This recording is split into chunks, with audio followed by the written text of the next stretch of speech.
When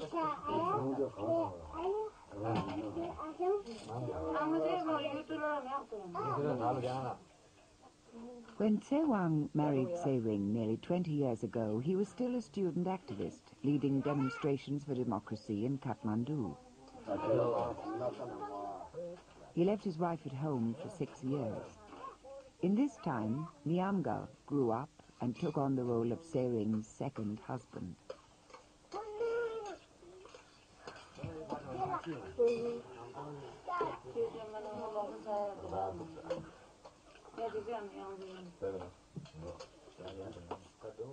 Most of the children in their joint family have been fathered by Nyamga. To add further complications and further family tensions, Tsewang's youngest son, Rinjin Doji, is the child of another woman, someone he met on his frequent travels.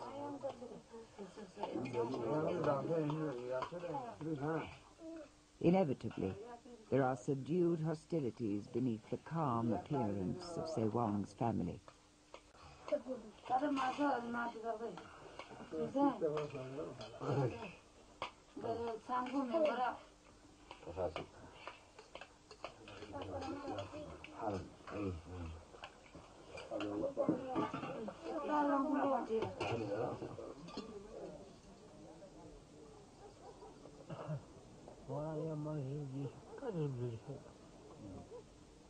Tsewang has reached the point in his life when he wants to tie up some of its many loose ends. Most important of all, he wants to get closer to his father before it is too late. He feels the time they can spend together is running out. Agulama is 80, and even if he recovers from this illness, he cannot have many years to live. My father is a very wise man. When I was a boy, he gave me so much of his knowledge. But for the past 20 years, I have been deprived of his wisdom because I spent so much time away. The prospect of losing him makes me feel very bleak. Other people in the Humla Valley have become excited by the chance of going on a pilgrimage to Kailash. The spirit medium Sam Chopal wants to join Agulama on his sacred journey, so he conducts a trance ceremony to call on his gods to make the venture possible. He calls on his spirits to drive away the rain clouds and invite the sun to shine on the pilgrims.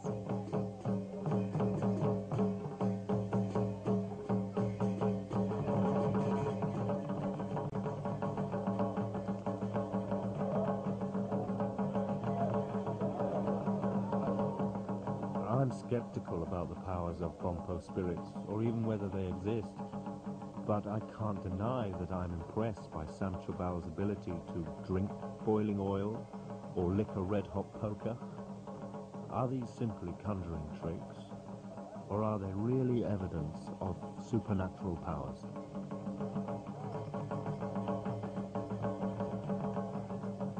Tsewang is aware that these questions do not enter the heads of most people in Humla.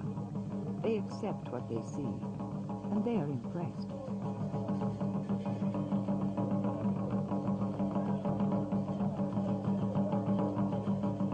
Ultimately, I think that these ceremonies are a kind of theatre that are meant to convince ordinary people of the power of the Dharmis. But not all Dharmis use these techniques. Nagdara is a much quieter and more serious medium. But Nagdara, the other Dharmi at the ceremony, has a problem which he hopes a journey to Kailash can help him solve.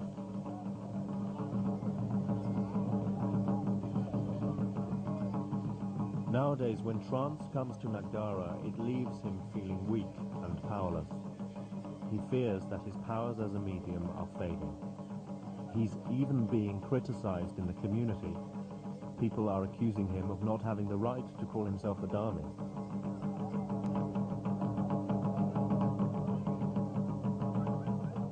The Dharmis see the mountain as a place to confront their weaknesses, and they see the sacred lakes below the mountain as a source of renewed strength. Now Dara believes that if he travels to Kailash and bathes in the sacred lake Manasarova, his potency may return.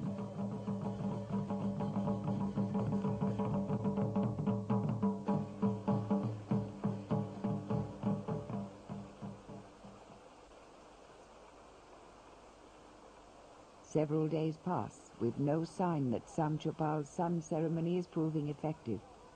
The old man has become weaker than ever.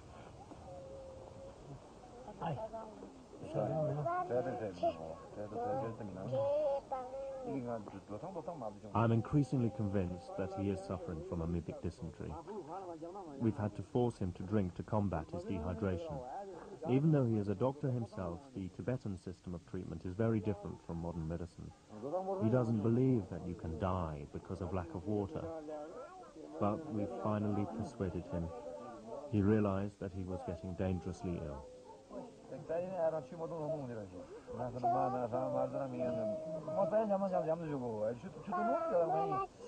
My dad is not frightened of death. He has spent all his life preparing for it, facing up to the reality. He is ready, but it is hard for us. He started talking to me about the responsibilities I would face when he died.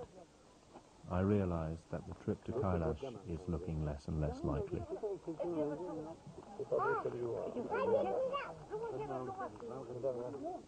He believes that this life is just one part of a bigger journey, and that when he dies, he will move on to the next stage of the journey. This belief gives him great inner strength and courage, even though he is physically weak.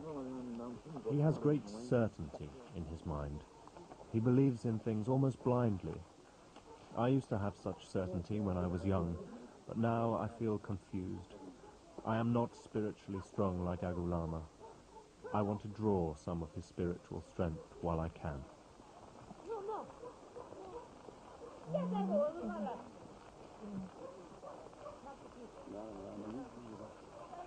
I took a different route from my father, but now that I am older, I feel that we could be closer to each other than ever.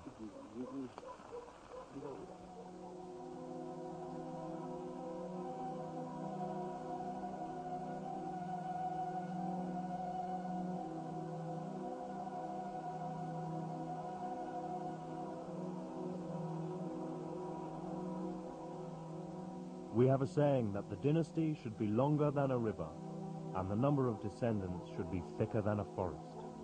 Agu feels that our family has been blessed in this way. Before he became ill, my father had a dream that he would go with us on a last journey to Kailash.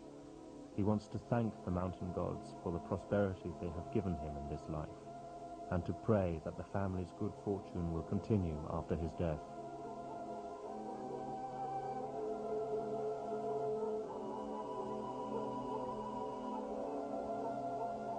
In the next few days, Agu Lama slowly shows signs of improvement. The liquids he has been persuaded to take and the antibiotics prescribed by a volunteer doctor from Scotland seem to be working. Or perhaps the spirits are finally rallying to his cause. Could I just examine them and then I'll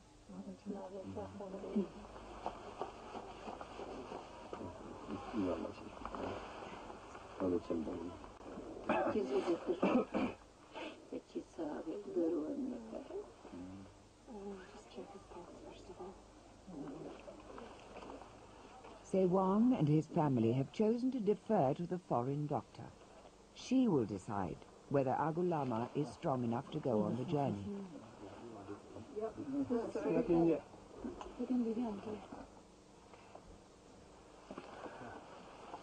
Okay. Seems quite a bit better today than yesterday. Yeah. Certainly he's a lot better hydrated than he was. Shukshana. Eating these stronger. Yes, yes.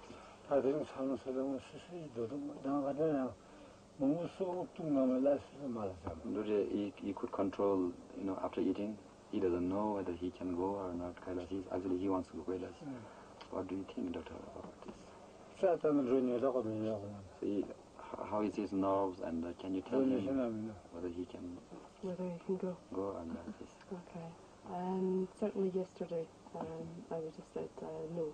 He couldn't go because he was very much weaker. I think bearing in mind that he really wants to go, and your entire family is going, and it's very important to him. And I think the fact that he's improving now, I think if he goes slowly, and if he goes on a horse and rests regularly, and you continue with the antibiotics, I think he should be able to go. Yeah. 아버지, 엄지기 낭절이 있는데 여기 편리심이 난거. 서바한테 갈보가 신앙 갈보. 길 나가서 몰리면 맛있어. Argo explains that when he felt himself closest to death, he had prepared himself to move on to the next phase of existence. But his greatest regret was that he would not be able to share his last adventure with his family. Actually, the family problem, he doesn't feel anything about this because he's a Buddhist Lama, and he has, he has understanding about this, and even that he has some sons that which they could take over all the family problems. But main thing what we felt very sad yesterday was because if he die, this is just a moment that all family could go together to Kailash, and that is the very great opportunity that he want to take. You want to participate in.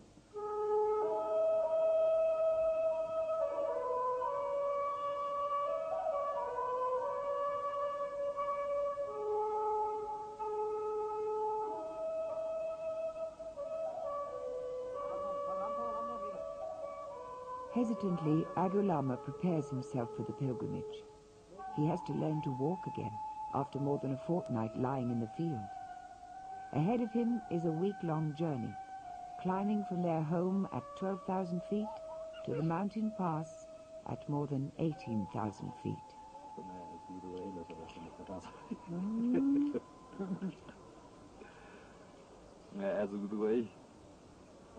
While Ago was ill, it felt as if the whole community was holding its breath.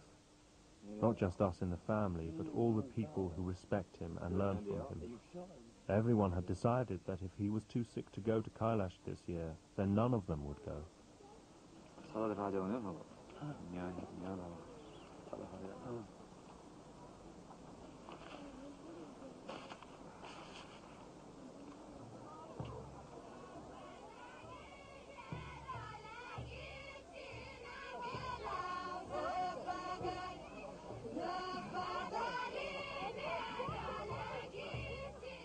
At last, everyone can relax and celebrate. The villagers of Bargao can send the pilgrims on their way with a blessing.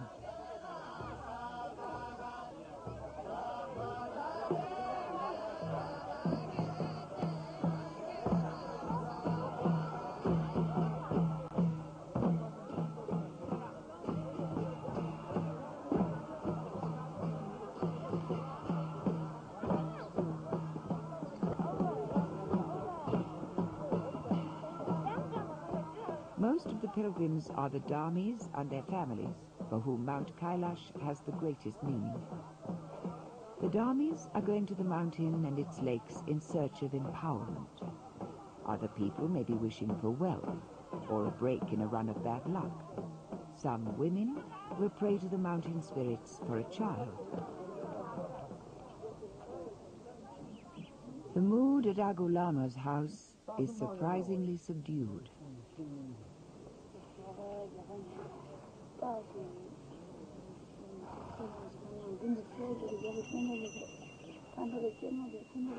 Niamgal cannot hide his frustration. Yet again, he is being left behind to mind the store.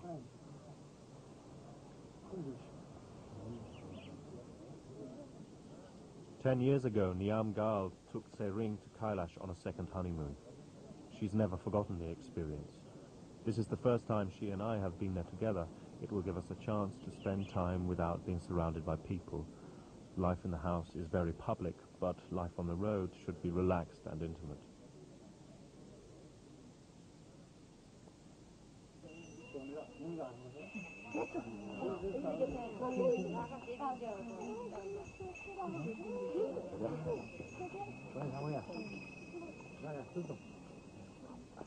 Not only does Sewang take Nyamgal's wife, but his horses and mules as well.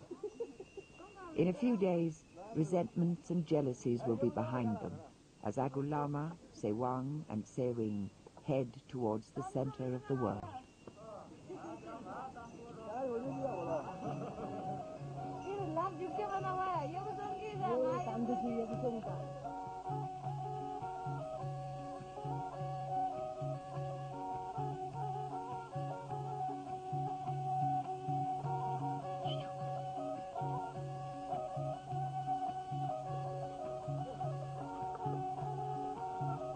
This is my dad's first time on a horse.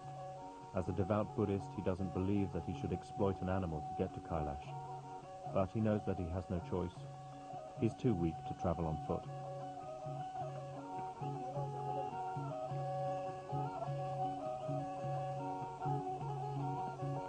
The Dhamis have no such reservations. Apparently, though, there are not enough horses for the women pilgrims. No woman gets to ride on the week-long trek to Tibet.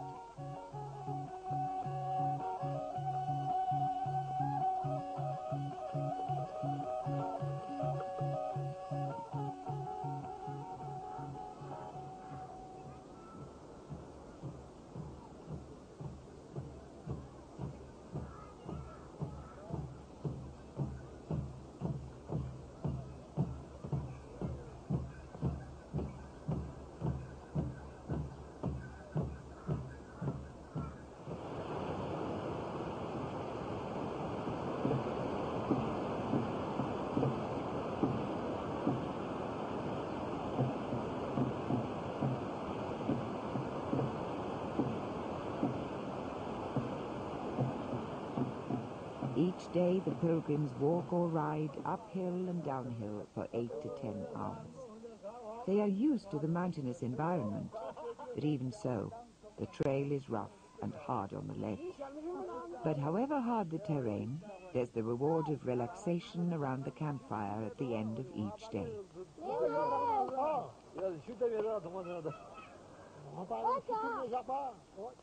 At every step, Agulama grows more filled with energy and good spirits.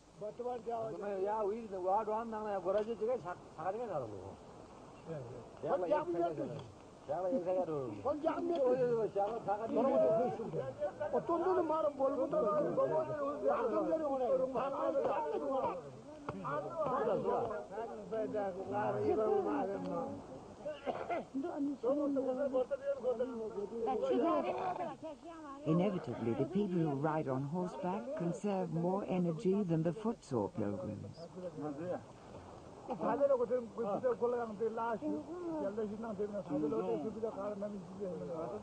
Agulama wants to share his enthusiasm for the mountain with us all. He tells us that every year from the age of 15 to 35, before he married and had a family, he would spend the summer meditating at Mount Kailash.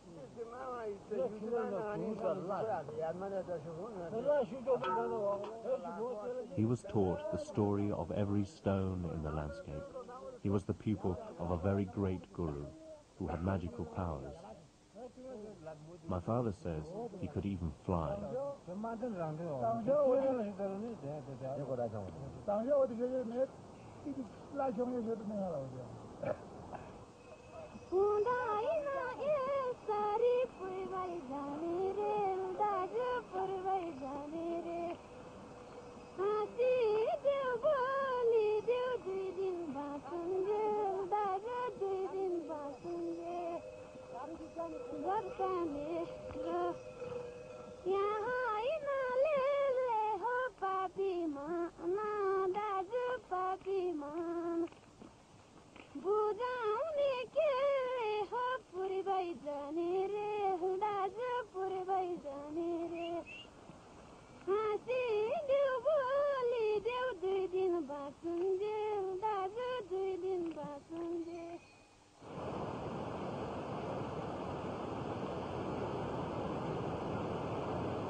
Some people are using the journey to face up to their personal dilemmas. On the pilgrimage, all of us have our inner problems, and we all deal with them in different ways.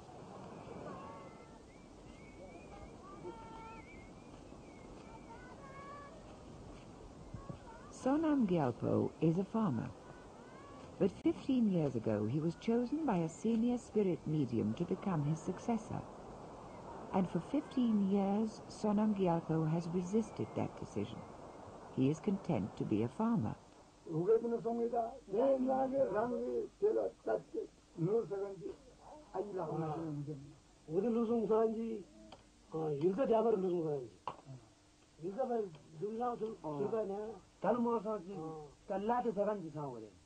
Sonam Gyalpo's family disagree among themselves whether he should take the role of Dharma.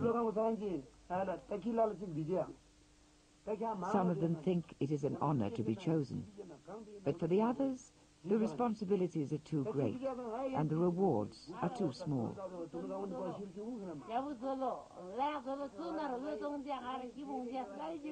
We are living through a period of transition. People believe in the spirit system less strongly than they used to. It seems easier for them to resist. They are frightened that they will make less money if Sonam Gyalpo becomes a Dharmi. And there are many restrictions on what a Dharmi can eat and drink and what he can do.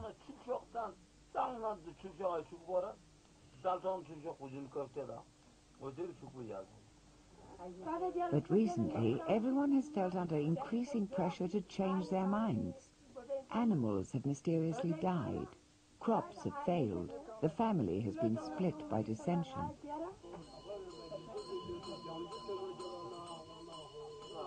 These misfortunes could be proof that the spirits are angered by Sonam Gyalpo's resistance. So they have all decided that he should go to Kailash to make a final decision.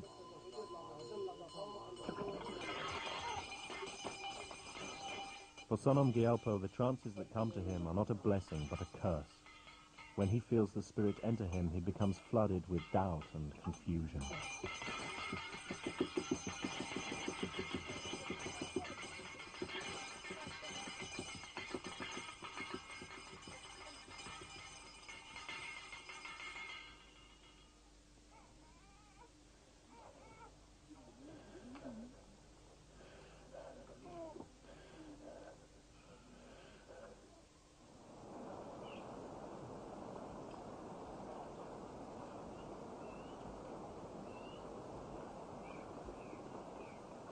And so Sonam Gyalpo walks to Tibet, aware that the way he resolves his dilemma may change his life.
Some people can talk about their feelings. They can let them out. Others keep them inside and brood on them. Kailash can be like a confessor, like a person to share our most intimate thoughts with.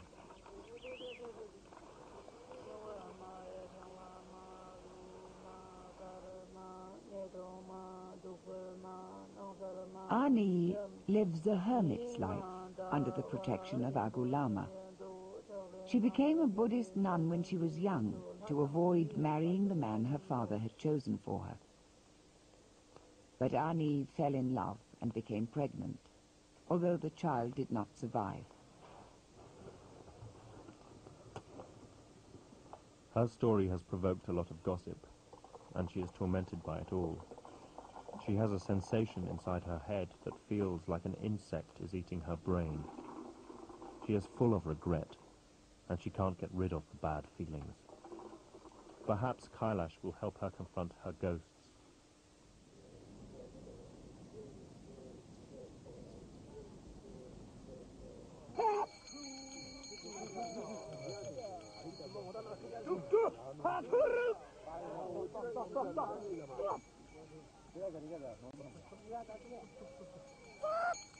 Se Wong, too, is haunted by unresolved affairs.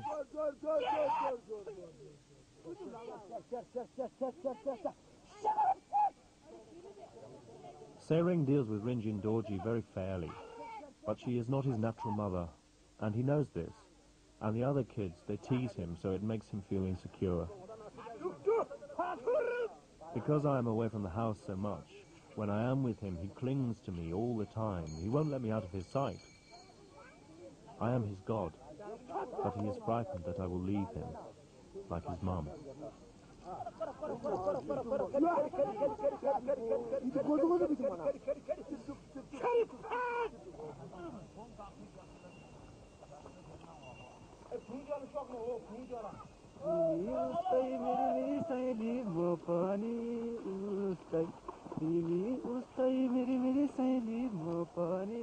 After a week of slowly climbing towards Tibet, the assault on the final pass is especially exhausting. A 2,000-foot rise in one burst, draining even for people who spend their lives at high altitude.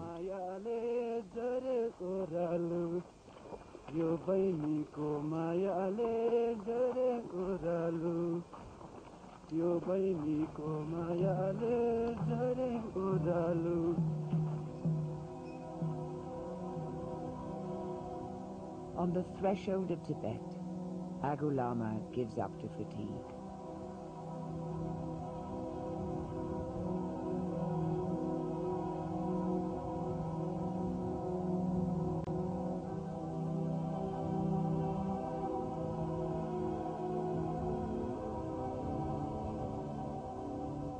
Eventually, he gains the strength to look into the land where he spent so many years of his youth, the physically arid but spiritually rich plain of western Tibet.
Kailash is not a very big mountain.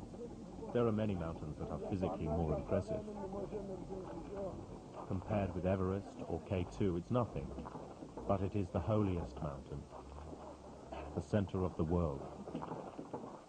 My father has heard that the world is a globe floating in space. He has heard this, but it doesn't affect his view of Kailash. For some people, a mountain is a mountain and a lake is a lake, that is that. People who feel this are usually very strong, very wealthy, very healthy. But most of us feel weak and get the energy we need from the gods. I don't have a god, but when I confront the mountain, I can confront myself.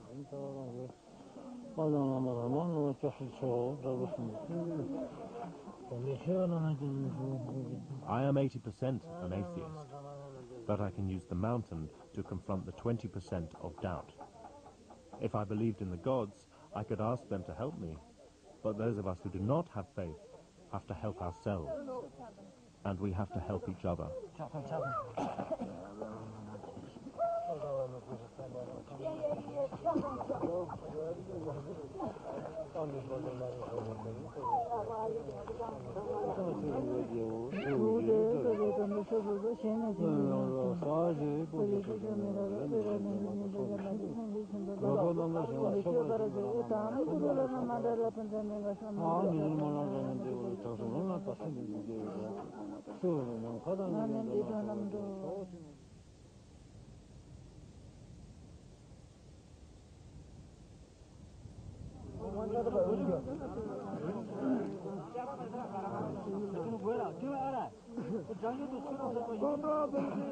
Before they go up to Kailash itself, the Dharmis hold a trance ceremony by Manasarova, one of the sacred lakes.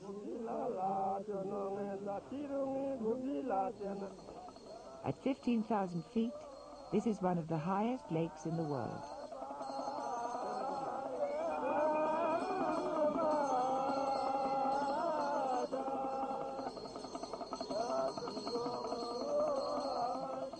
Here, the Dharmis force themselves to confront the Nagas, the snake spirits that live deep in the water.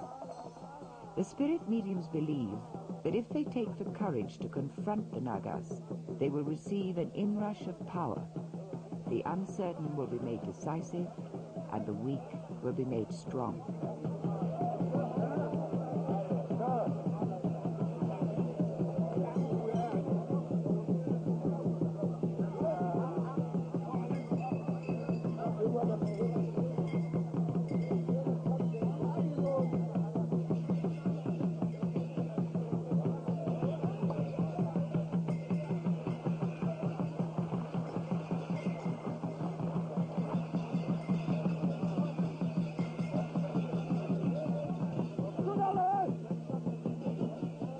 To enter the freezing water, especially in trance, is dangerous. None of the Dharmis can swim. They're frightened. The Nagas will fight with them and drag them down to the bottom of the lake. But they have to face up to their fears.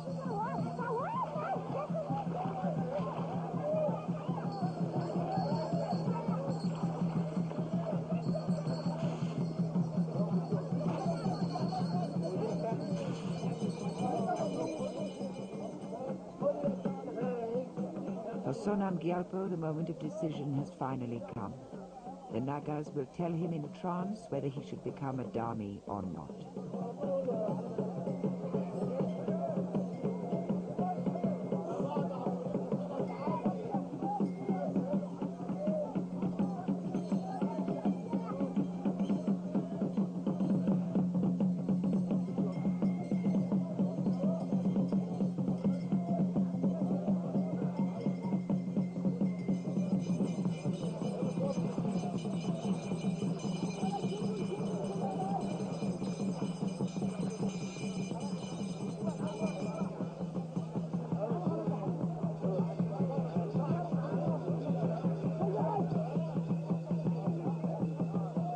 Nagdara has gained the strength to confront himself and his critics.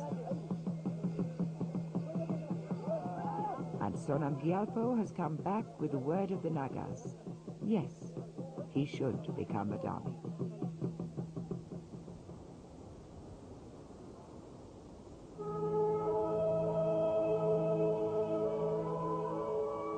The next day, the pilgrims climb towards the last stage of their journey. Filled with energy and enthusiasm, Agu Lama shares his knowledge of the mountain with Sewang, translating the meaning contained in each landmark and telling the stories the mountain has inspired.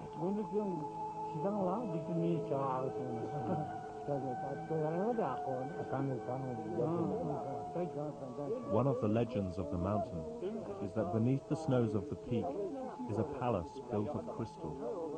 The snows cannot melt, and the palace will not be revealed until men cease to sin.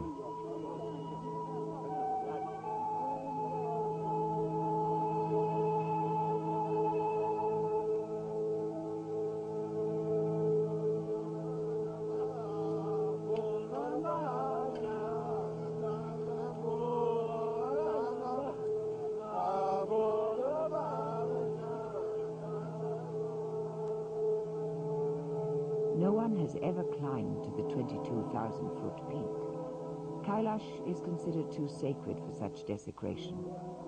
But all pilgrims are expected to walk around it. Each circuit absolves them from the misdeeds of the past and gives them blessings for the future and for the life after death. The consummation of the 10-day journey is the climb up to the Dolma La Pass. This is literally the high point, 18,600 feet. The air is cold and thin, but the mood is one of celebration. The pilgrims attach their prayers and private hopes to the rock.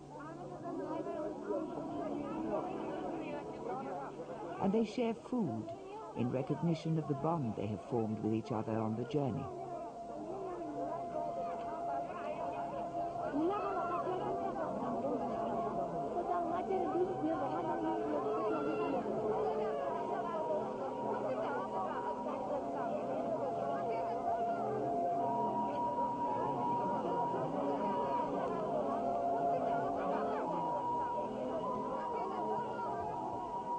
Everyone puts a personal object into a common pool.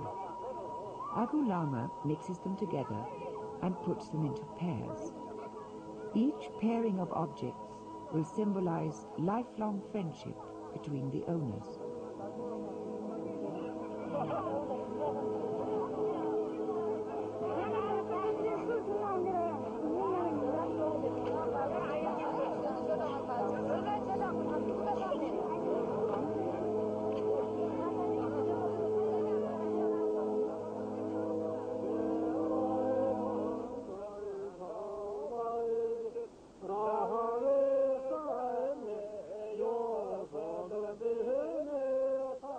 In a dramatic final act before the return to Humla, everyone lies still on the ground and mimics death.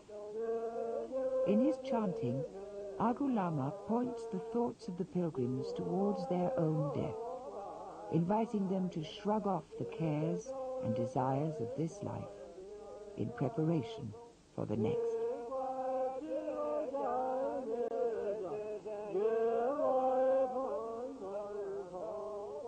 For my father, this whole journey has been a preparation for death.